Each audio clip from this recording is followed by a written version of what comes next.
तो दोस्तों, एक और नया दिन और मैं बलजीत परमार आपके सामने हाजिर हूँ। एक नई कहानी, एक नया किस्सा लेके अंडरवर्ल्ड से जुड़ा हुआ। कल हमने आपको छोटा दाऊद उर्फ शरीफ खान उर्फ शमशेर खान, तो जितने नाम थे उस आदमी के, लेकिन उसका काम जो था वो आपने कल सुना। उसमें कुछ एक्सक्लूसिव फोटोग्राफ थी जो कल हमने थंबनेल में तो डाली थी, लेकिन फिर भी बहुत सारे व्यूअर्स की शिकायत आई कि वो इतनी ज़्यादा क्लियर नज़र नहीं आती थी। तो आज का वीडियो भी शरीफ खान और छोटा दाऊद से जुड़ा हुआ है। तो इसलिए कल की जो पिक्चर फोटोग्राफ्स नहीं जा सकी वो आज की वीडियो में आपको दिखाएंगे। 5-6 फोटोग्राफ जिनमें अहमदाबाद में जो लतीफ़ की एक बेटी के जन्मदिन की पार्टी की पिक्चर है, जो मैंने बड़ी मुश्किल से उनकी अहमदाबाद से फैमिली एल्बम से निकाली हैं अपने दोस्तों के सोर्सेज के थ्रू। उसमें सब और भी गैंग मेंबर हैं लतीफ़ के गैंग के, उनके नाम मुझे अभी मालूम नहीं, लेकिन मैंने अपने को दोस्तों को वो फ़ोटोग्राफ भेजी हैं जो बताएंगे उस फोटोग्राफ में कौन कौन है।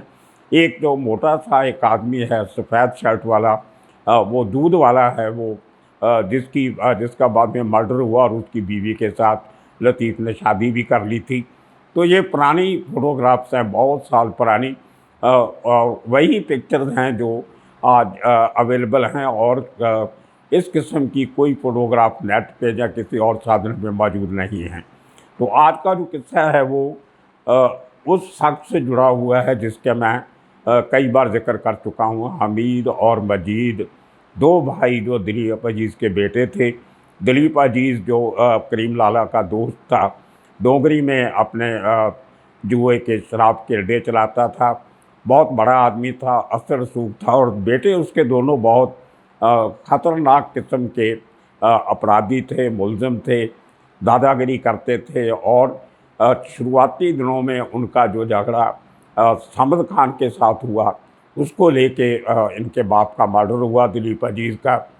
दिलीप अजीज़ के मर्डर के बाद एक मुन्ना का नाम, मैंने मुन्ना गुप्ता का जिक्र बहुत बार अपनी वीडियोज़ में किया है। मुन्ना गुप्ता ने मजीद को उसके घर पे जाके मारा, और हमीद बचा था जिसने बहुत सारे जो कत्ल थे, गुनाह किए हुए थे, उसको फाइनली छोटा दाऊद और शरीफ खान ने बम्बई के ग्रांट रोड इलाके के फन फूड रेस्टोरेंट में मारा था। वो पिक्चर भी मैं आज को इस वीडियो के साथ दिखाऊंगा। तो किस्सा है हमीद दिलीप अजीज़ का। दिलीप अजीज़ के बेटा अपने ज़माने का बहुत खूंखार किस्म का बदमाश गिना जाता था। बात 1977 की है, 1977 की।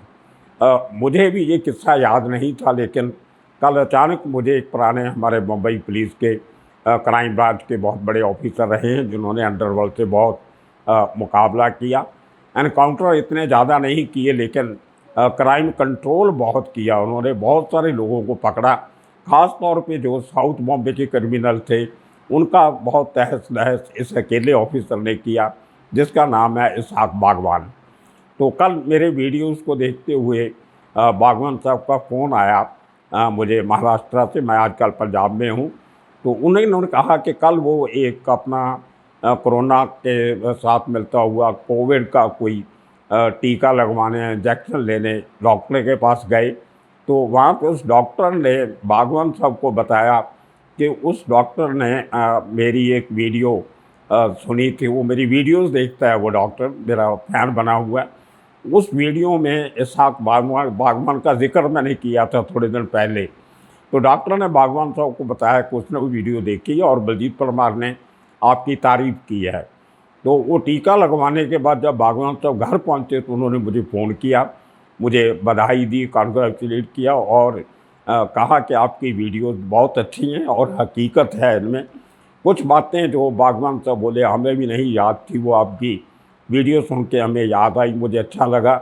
इसी बहाने इस चैनल के थ्रू मुझे पुराने दोस्तों से मुलाकात हो रही है। बहुत से लोग टच में आ रहे हैं, पुराने एसीपी, डीसीपी, एक तो मुझे एडिशनल डीजीपी रैंक के ऑफिसर के भी फ़ोन आए जो मुझे इनपुट्स भी दे रहे हैं और मेरी वीडियोज़ की तारीफ़ भी कर रहे हैं कि बहुत हकीकत है आपकी वीडियोज़ में। खैर, आपका आशीर्वाद है, आप लोग देख रहे हो तो मैं सुना रहा हूँ। आपका रिस्पांस इस बात की गवाही है कि आपको ये बातें अच्छी लग रही हैं। तो बागवान साहब ने मुझे बताया कि 1977 में वो कलाबा पुलिस स्टेशन में पोस्टेड थे और तभी कलाबा पुलिस स्टेशन का एरिया बहुत बड़ा था। अभी तो 3-4 और पुलिस स्टेशन बन गए उसकी जुरिस्डिक्शन के अंदर। तो वहाँ से लेके मेरिन ड्राइव तक का एरिया जो था वो Nariman point, marine drive, Colaba का पूरा एरिया, गेटवे ऑफ इंडिया, ये सब एरिया जो था वो कोलाबा पुलिस स्टेशन की जुरिस्डिक्शन में आता था। और 97 में बागवान जो थे वो सब इंस्पेक्टर थे। इनके इंस्पेक्टर क्राइम जो थे उस समय पे वो मधुकर जेंडे थे, जो बाद में चार्ल्स शोभराज को पकड़ने के चक्कर में बहुत फेमस हुए। और 1977 की इस किस्से में बागवान साहब ने याद करवाया कि मेरिन ड्राइव पे एक डिस्को तक हुआ करता था जिसका नाम था स्टूडियो 29। एक्चुअली वो नटराज होटल था, बहुत पुराना, आज भी है, लेकिन अब उसका नाम चेंज हो गया। उसके मालिक रवि घई वो पंजाबी थे, मुझे जानते थे अच्छी तरह। मैंने बहुत से फंक्शन उनके होटल में किए हैं, हमारे पंजाबी बरादरी के कुछ लिटरेरी फंक्शन भी। एक सबसे बड़ा प्रोग्राम हमने किया था जो उस समय पंजाब से ट्रांसफ़र होकर महाराष्ट्र आए थे हाई कोर्ट के जज एस निज्जर, उनकी एक वेलकम पार्टी हमने उस होटल में की थी। और इस तरह और बहुत सारे फंक्शन, अमरजीत सिंह सामरा जब पुलिस कमिश्नर बने उनकी वेलकम पार्टी भी हमने उसी होटल में की थी। तो एक बहुत अच्छा एक नामचीन होटल था और पंजाबी होने के नाते हमें वहाँ से डिस्काउंट भी मिल जाता था। तो उस होटल के जो ये डिस्को थी स्टूडियो 29 बहुत मशहूर थी, बहुत कम डिस्को हुआ करती थी उस ज़माने में। तो वहाँ पे शहर के बड़े बड़े लोग जिनमें कुछ बदमाश भी हुआ करते थे वो वहाँ पे डांस करने जाया करते थे। नया नया शौक़ उस ज़माने में लगा था लोगों को। उस समय 2 ही मेन अड्डे होते थे अंडरवर्ल्ड की फिगर्स के। मैंने पहले भी जिक्र किया है, नारीमन पॉइंट पे सोनिया डांस बार और दूसरा ये स्टूडियो 29 डिस्को। ये होटल बिल्कुल मेरिन ड्राइव के ऊपर है, सामने समुंदर है, बीच में सिर्फ सड़क है और काफ़ी पॉश एरिया जो है, जो जिसको हम क्वींस नेकलेस कहते हैं, मेरिन ड्राइव, उस एरिया में बड़ा स्ट्रेटजिकली लोकेटेड होटल है। चर्च गेट स्टेशन नज़दीक है, तो वो काफ़ी पॉश एरिया और क्लास वहाँ की क्लाइंटेल जो है वो होटल को मिलती थी। तो हुआ ऐसे, बागवान साहब ने बताया कि एक दिन डांस करते करते हमीद का झगड़ा एक फॉरेनर से हो गया जो वहाँ पे डांस कर रहा था। तो वो फॉरेनर जो था वो कोई और नहीं था, वो उस ज़माने की बहरीन जो कंट्री है, बहरीन की जो नेशनल फुटबॉल टीम थी उसका खिलाड़ी था। और उसके 2 दोस्त उसके साथ थे, प्लेयर थे, फुटबॉल के प्लेयर फिज़िकली बहुत स्ट्रॉन्ग होते हैं। तो वो 3 लोग थे हट्टे-कट्टे जो वहाँ पे डांस कर रहे थे। तो ठहरे किसी और होटल में थे, लेकिन डांस करने के लिए जहाँ डिस्कोथेक में आए थे एंजॉय करने के लिए रात को। तो देर रात जब पार्टी चल रही थी, डांस हो रहे थे, लोगों ने दारू वारू पी रखी थी और जो थोड़ी इमोशंस होती हैं, वो आपका खून का जो दौरा होता है वो काफ़ी गर्म हुआ होता है। तो उस चक्कर में कहीं नाचते नाचते डांस करते उस फॉरेनर के साथ बजिया हमीद की, हमीद दलीप अजीज़, उसकी टक्कर हो जाती है और दोनों में झगड़ा होता है। तो हमीद भी बहुत तगड़ा, फिज़िकली बहुत तगड़ा था, पहलवानों की तरह था, वेरी स्ट्रॉन्ग, और मार्शल आर्ट्स भी जानता था। लेकिन वो 3 आदमी थे, झगड़ा हुआ, उन्होंने हमीद की ज़बरदस्त पिटाई कर दी। हमीद को बहुत बुरा लगा कि मैं डोगरी का दादा, इतना बड़ा मेरे बाप का नाम, और इन लोगों ने मुझे मारा। उससे ये बेइज्जती बर्दाश्त नहीं हुई। जो होटल का स्टाफ था, जो डिस्को का मैनेजर था, जो वहाँ पे उनके बाउंसर थे, उनके सामने पिटाई होना उसको अपनी इज्जत के ख़िलाफ़ बहुत बड़ी बात लगी। वो वहाँ से निकला टैक्सी लेके और सीधा अपने डोगरी गया और अपने 6-7 लोगों को लेके वापस डिस्कोथेक में आया। लेकिन क्योंकि झगड़ा हो चुका था, डिस्को के मालिक और जो चलाने वाले थे वो समझ गए थे झगड़ा बढ़ेगा। उनको मालूम था कि हमीद कौन है। उन्होंने समय के पहले ही डिस्को बंद कर दी। गेस्ट से माफ़ी मांग ली कि आज हम जल्दी बंद करते हैं, कल फिर मिलेंगे। तो जैसे हमीद अपने दोस्तों के साथ, गैंगस्टर के साथ वापस आया, तो डिस्को को भाग पाया। उसने मैनेजर को पकड़ा, उसको बोला आपके यहाँ वो जो फॉरेनर आए थे वो आप उनको जानते होंगे, कहाँ ठहरे हैं, आपसे बातचीत करते थे। तो उसने बताया कि वो कहीं एयर इंडिया बिल्डिंग के आसपास कहीं किसी जगह पे रहते हैं। वो हो सकता है ओबराय होटल में ठहरे हों। तो खैर तो उनको ढूंढते ढूंढते हमीद एयर इंडिया बिल्डिंग और जो ओबराय होटल का जो एरिया है वहाँ से स्टूडियो 29 से आधा मील के करीब होगा। तो वहाँ रात को टैक्सी लेके चक्कर लगा के घूमता रहा। तो टैक्सी में नज़र नहीं आए तो उसने एक बग्गी, जो घोड़ा बग्गी होती है, वो रात को लेट नाइट मुंबई में गेट ऑफ इंडिया से और ओबराय होटल के बाहर मेरिन ड्राइव के ऊपर वो टूरिस्ट के लिए वो बग्गियाँ चलती हैं, वो बग्गी किराए पे ली और सब लोग बग्गी पे सवार हुए और नारीमन पॉइंट की छोटी मोटी गलियों में इधर उधर देखते उन फॉरनर को तलाश करने लगे। और फॉरनर्स की बदकिस्मती समझो या हमीद की खुशकिस्मती, उसको थोड़ी देर एयर इंडिया बिल्डिंग के पास एक छोटा सा गार्डन के पास वो तीनों लोग खड़े दिखाई दे गए और इसने उनको कन्फ्रंट किया, गाली गलौज किया और एक बड़ा चाकू निकाल के उस फॉरनर ने जिसने इसको पिटाई की थी डिस्को में उसका शरेआम सड़क के ऊपर मर्डर कर दिया। और वो फॉरनर था, मर्डर होने के बाद भाग गया हमीद वहाँ से। और जो शोर शराबा हुआ, जो दूसरे दोस्त के साथी थे, उन्होंने आधी रात को अपने जो उनके कंट्री के कौंसल जनरल जो होते हैं, जो उनका छोटा दूतावास मुंबई में था, उनको फ़ोन कर दिया।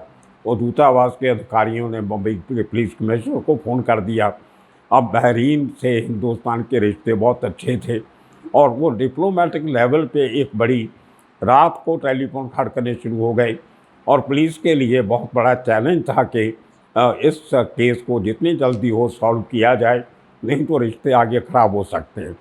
तो उसी रात जो इलाके का डीसीपी था वो भी कलाबा पुलिस स्टेशन पहुंच गया, एसीपी आ गया, सीनियर इंस्पेक्टर और 50-60 स्टाफर जो कलाबा पुलिस स्टेशन के थे वो ढूंढ रहे हैं इधर उधर। उनमें से एक ऑफिसर थे इसहाक बागवान। इसहाक बागवान सीधा होटल में गए, वहाँ का जो मैनेजर था डिस्को का उसको कॉन्फिडेंस में लिया, उसको पूछा कि बताइए ये झगड़ा किसका हुआ था, क्या हुआ था। उसने बताया कि मुझे मालूम नहीं कि आदमी कहाँ रहता है, लेकिन वो हमेशा कहता था कि उसका बाप जो है दिलीप अजीज़ है और वो डोंगरी का दादा है। पहले ही उसने बहुत बार मार पटाई यहाँ पे की है, हम लोग डरते कुछ बोलते नहीं थे। डोगरी वैसे भी करीम लाला के नाम से, इन लोगों के नाम से काफ़ी मशहूर था और दिलीप अजीज़ काफ़ी नामचीन आदमी था। पुलिस के साथ भी उसकी अच्छी थी क्योंकि अपने जो 3-4 बड़े अड्डे थे उनका हफ्ता रेगुलरली पुलिस को पहुंचता था। तो उसके जो मैनेजर ने जो हुलिया बताया किस किस्म का, सब उसको नाम भी बताया, तो वो देख के इसहाक बागवान को कोई शक नहीं रहा कि हो ना हो ये उसी हमीद का काम है जो दिलीप अजीज़ का बेटा है। तो ये रात के 3 बजे इसहाक बागवान यूनिफॉर्म में अपने 2 कांस्टेबल के साथ जो 4 नल डोगरी का एरिया है जहाँ पे दिलीप अजीज़ का घर था, उसी घर की गली में बाद में उसका समद खान ने मर्डर किया था। वो किस्सा मैंने आपको बताया। और उसी घर में मुन्ना गुप्ता जो शरीफ का, छोटा दाऊद का जोड़ीदार था, उसने अकेले जाके उसी घर में बाद में मजीद का मर्डर भी किया था। तो उसी घर की मैं बात कर रहा हूँ। तो बागवान और उसके 2 साथी सीढ़ियाँ चढ़ के उस 4 नल में जो स्ट्रॉन्ग रूम था, घर था दिलीप अजीज़ का, वो 2nd फ्लोर पे गए और आधी रात को उसको 3-3:30 बजे जगाया।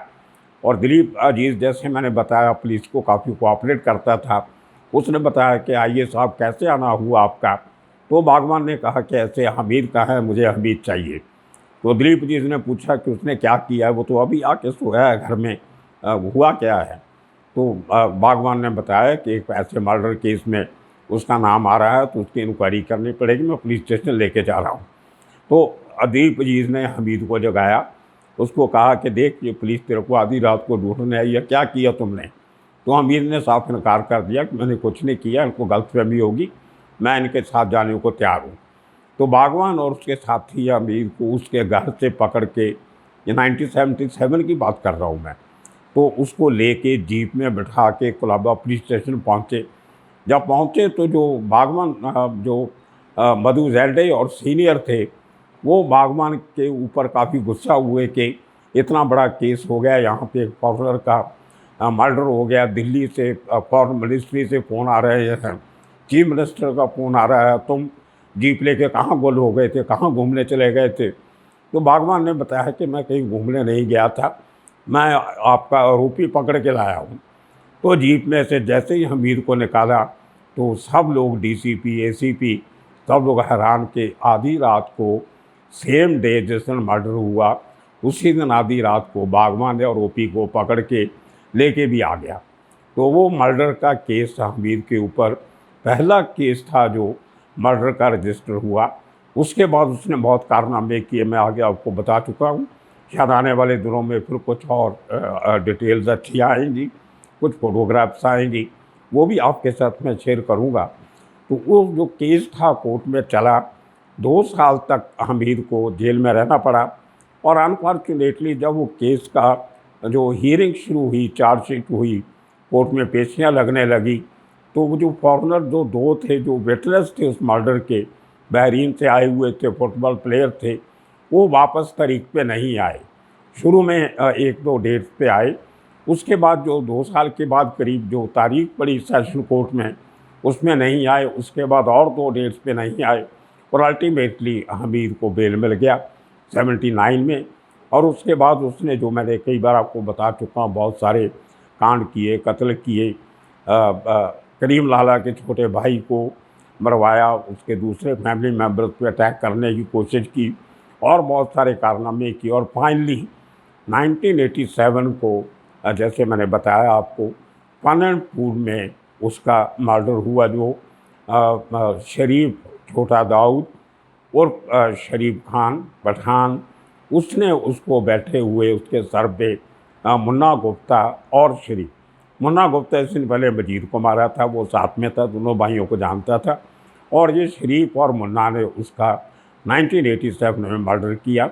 वो फ़ोटो भी मैं आपको आज दिखाऊंगा। मर्डर के बाद हमीद कैसे उस टेबल पे उसका सर लटका हुआ है, और वो तस्वीर बहुत फेमस हुई, वो एग्जीबिशन में भी लगी। कई जगह जो मुंबई पुलिस के क्राइम से रिलेटेड फ़ोटोग्राफर्स की एग्जीबिशन लगती है, उसमें शायद एक बार उसने कोई इनाम भी जीता था। वो मेरे कोलीग थे जो दिल्ली में, मुकेश परप्यानी, उन्होंने वो तस्वीर खींची थी। वो किस्सा बड़ा हिलेरियस मैंने आपको पहले सुना चुका हूँ। तो इस तरह ये आज का किस्सा 1977 में एक सेंसेशनल मर्डर जो हमीद ने किया, इसहाक बागवान ने सॉल्व किया। और हमीद का जो आखिरी काम था, जिसको अंडरवर्ल्ड की भाषा में काम कहते हैं, वो काम शरीफ खान और छोटा दाऊद ने किया। तो ये किस्से के साथ आज की कहानी यहीं ख़त्म करते हैं। एक्सक्लूसिव फोटोग्राफ में आज इस वीडियो के साथ आपको डाल रहा हूँ, आप देखते रहिए। आने वाले दिनों में और किस्से कहानियाँ लेके फिर हाजिर होंगे। तब तक के लिए आप सबका शुक्रिया, धन्यवाद।